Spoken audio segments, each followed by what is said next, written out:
Say, Herb. Yes, Don? What are you supposed to do for an injury? Well, you ice it first and then apply heat. Well, heat's going to be a problem around here. Well, no, it isn't. Just turn on the TV. When it warms up, you can apply Beakman to your injury. Oh. What happened anyway? Bump your beak? No, just a little tennis flipper. Probably not holding the racket right. Racket? You're supposed to use a racket? You're supposed to use your brain. Brain? Why don't you just serve up Beakman? Brain? Brain? Fact. If you could fly a modern jetliner to the sun, it would take 19 years. I'm Beakman, and you've just flown into Beakman's world.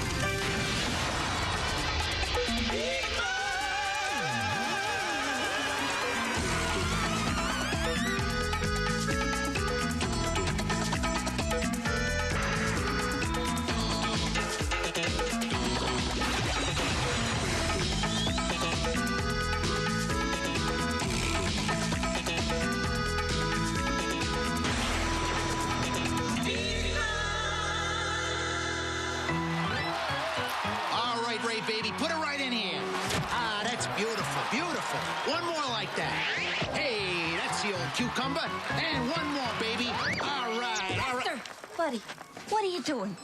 Well, obviously, I am catching a very well-tossed salad. That's not what a tossed salad is. Just be quiet and help me catch the croutons. Hey, was someone tossing the salad? Baby. Never mind. Just toss me a question. It's from Lucas Harbin of Adamsville, Tennessee. He writes, Dear Beakman, why do people hurt? Ouch! Seems to me Luke is asking about physical pain, not psychological or emotional pain. And who better to help us than the three great friends who know pain like the back of their hands? Say hello, boys! Hello. Hello. Hello. Hello! Pain is the body's way of telling us that something dangerous is happening to our body. And the part of the body that's responsible for registering pain is the nervous system. Nervous system! Well, he's got a lot of nerve. Hey, we all do. In fact, there are about 15 million individual nerve cells or neurons in every person's nervous system. Oh, that's nervous system to all you Stooge fans.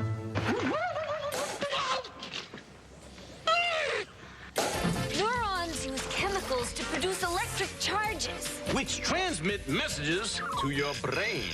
And all over your body. Your nervous system operates like a miniature telephone system. In which case, I'll be calling it collect.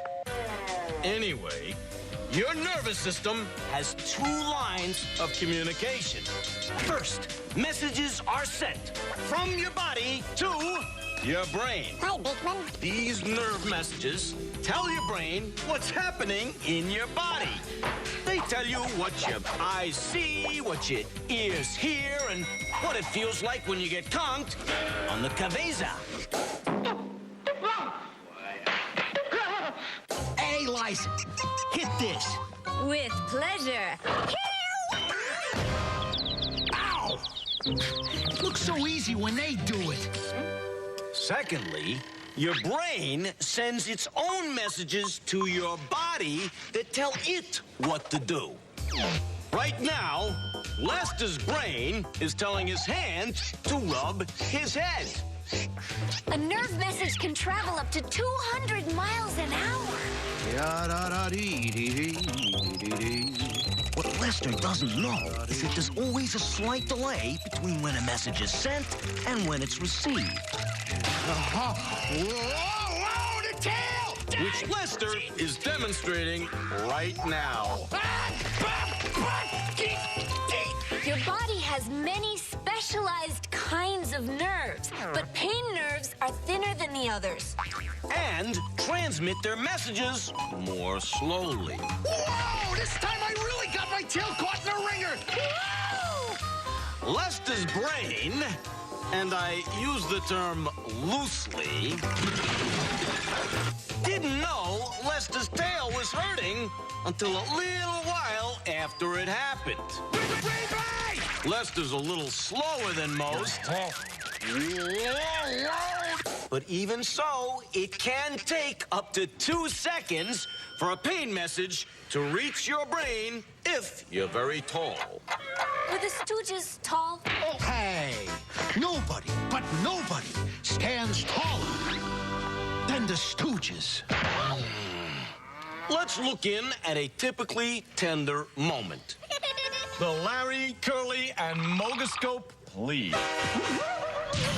Uncharacteristically, Curly suffers from a mild headache. As we look at the injured head, pain messages go out special delivery, but they don't go directly to the brain. The pain message travels down into the spinal cord. The spinal cord sends a message which makes the body jerk away from the cause of the pain. This is called a reflex. Meanwhile, the spinal cord sends another message to the brain which locates the source of the pain in the body. In this case, the noggin. I kind of get it. But why does pain hurt? Now that is a painfully stupid question. No, Lester. It's a painlessly stupendous question.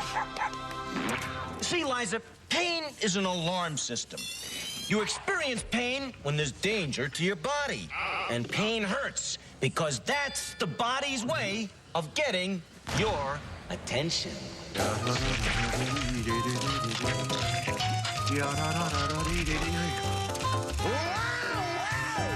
So, Lucas Harbin of Adamsville, Tennessee, you've gained the fine points and the main. Of the phenomenon we call pain.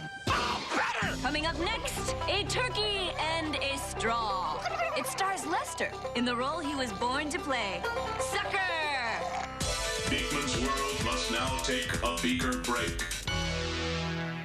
And now, back to Beakman's World.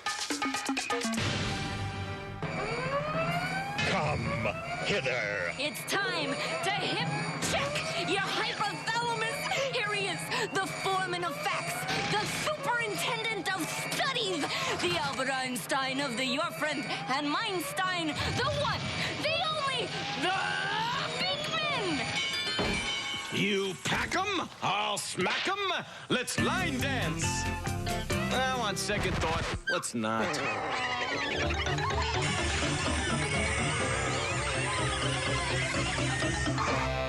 So what are you doing after the show? Nothing with you. Question. Sharon Gibbs of Moncks Corner, South Carolina asks, do cats and dogs see in color or black and white? Answer, cats see some color, but dogs see only black, white, and shades of gray. Wow, Don, dogs cannot see color. Well, I guess they only own black and white TVs. Oh, dogs are animals. They don't own TVs. Wait a minute. We're animals and we own a TV. That's different. We're black and white. And very colorful at that. Question. What's the largest fish? Answer, the whale shark is the largest fish. It can weigh up to 15 tons. Well, blow me down. That's a whale of a shark. Question. Question. Dear Beakman, last night was the greatest night of my life. I'll keep this for further study. Besides, it's time for the Beakman Challenge. How about it? Experiments should be performed at home, only with adult supervision, and all appropriate safety precautions should be taken. All directions should be followed exactly, and no substitutions should be used. Oh, and hold the mustard. Hold the mustard. Lester, you of the tailed persuasion, I challenge you to drink this punch using these two clear plastic straws. Okay, what's the trick? No trick. I don't have to drink while walking a tightrope over Niagara Falls with nothing but a parasol between me and rat eternity. No. Why, that would be humiliating. Oh, and he would never do that. Yeah, right! All right, I'll give it a shot. Lester!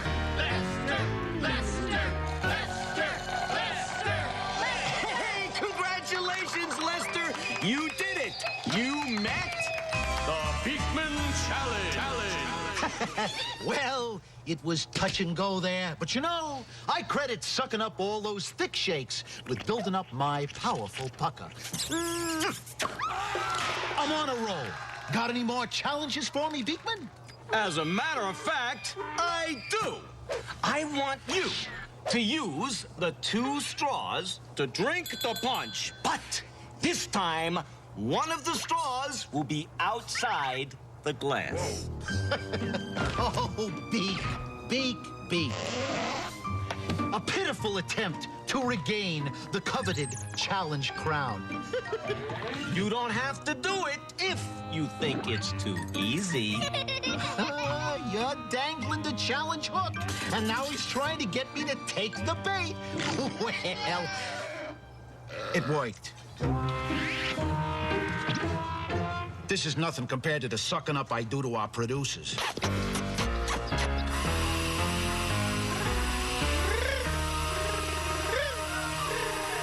Hey, no can suck. And here's why.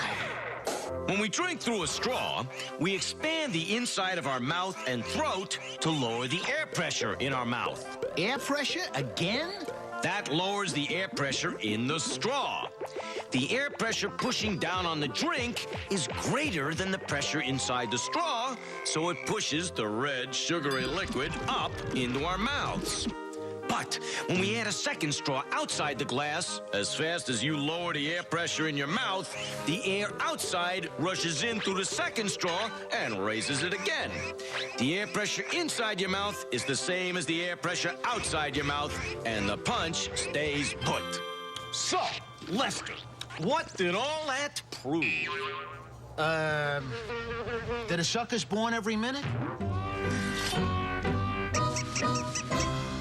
Coming up next, we boldly go where no Beakman has gone before.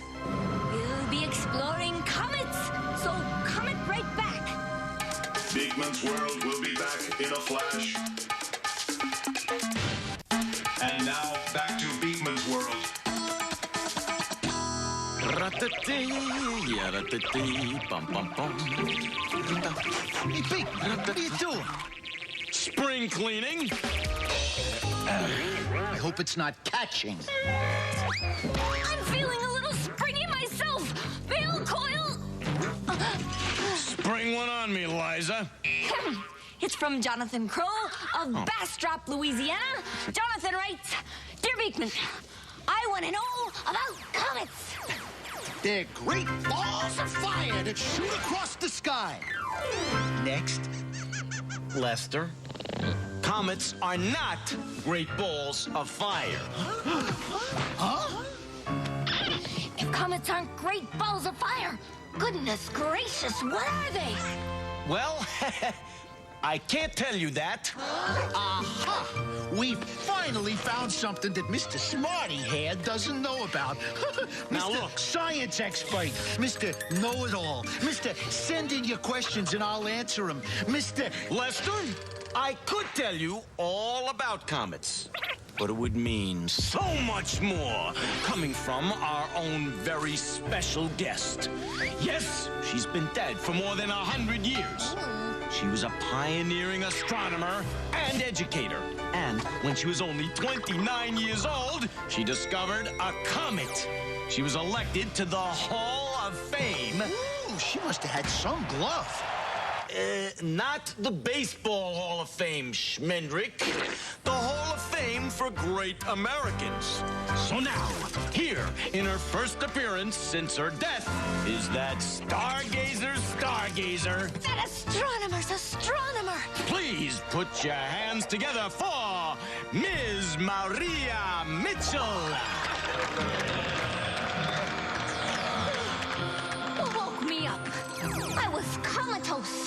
Welcome, Ms. Mitchell. But why are you so tired? You try waiting up 76 years for Halley's Comet to come back. Now, who thinks comets are great balls of fire? I do. How often does he come back? Every day. I am so sorry. Okay, Miss M. Now, if comets are not great balls of fire, then they must be shooting stars. No.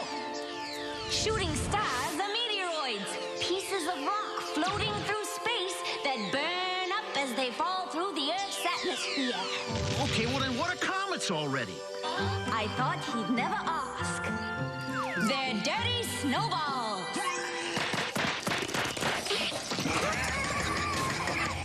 Oh, wait, I get it. They're not great balls of fire. They're dirty balls of snow. Boy, I'm certainly glad they're not bricks. Zaloom! Comets are like dirty snowballs that form in the distant reaches of space. Some astronomers think they formed when our solar system was formed, and they were held in orbit around the sun with the other planets. Ms. Mitchell, would you care to bogoscope with me? Certainly. Here's what a comet looks like from Earth. That light you see is reflected sunlight. Now, comets have three main parts. The center, our nucleus, which can range from half a mile to 30 miles across, is made mostly of ices. Frozen water, frozen ammonia, frozen methane, and frozen carbon dioxide. Hence, the snowball from outer space. The second part of the comet is the coma, that layer of mist around the nucleus. Unlike the ice of the nucleus, it's not solid, it's a gas. A comet's coma can range in diameter from about 625,000 miles to 1.25 million miles. Finally, there's the tail of the comet. Like the coma, the tail is made mostly of gases with a little dust mixed in. So, the three parts of the comet are... The nucleus, or center, the coma, and... the tail. Well, when do we get to the dirty part? Of the comet! Jeez! Oh, they're dirty because bits of metal and rock are trapped within the frozen center of the comet. Sounds like they could use a little comet cleanser. I know. I'll save you the trouble. If there's nothing else, I'll get back to sleep. I was having a glorious dream about Carl Sagan. He was giving me kisses. Billions and billions of kisses. Before you go, would you tell us what makes the comet's coma and tail? The sun does, son. First, heat and other radiation from the sun melt and vaporize the dirty snowball that makes the comet's nucleus.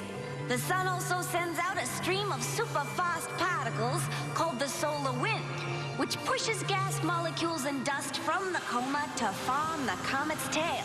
Hey, when all is said and done, a comet's tail can be 100 million miles long. Whoa, I'd hate to have to drag that thing around. Have you thought about a giant cat? Well, my work here is done, but before I go, I must do one more thing. Hey, what was that for? Something stupid you're going to say.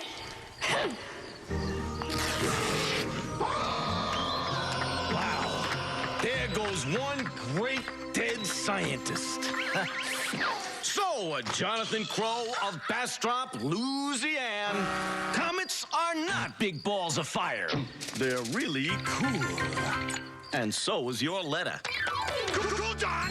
Does a comet ever chase its tail? Beakman will bark out the answer after this. Beakman's World will be back after these messages. And now, back to Beakman's World.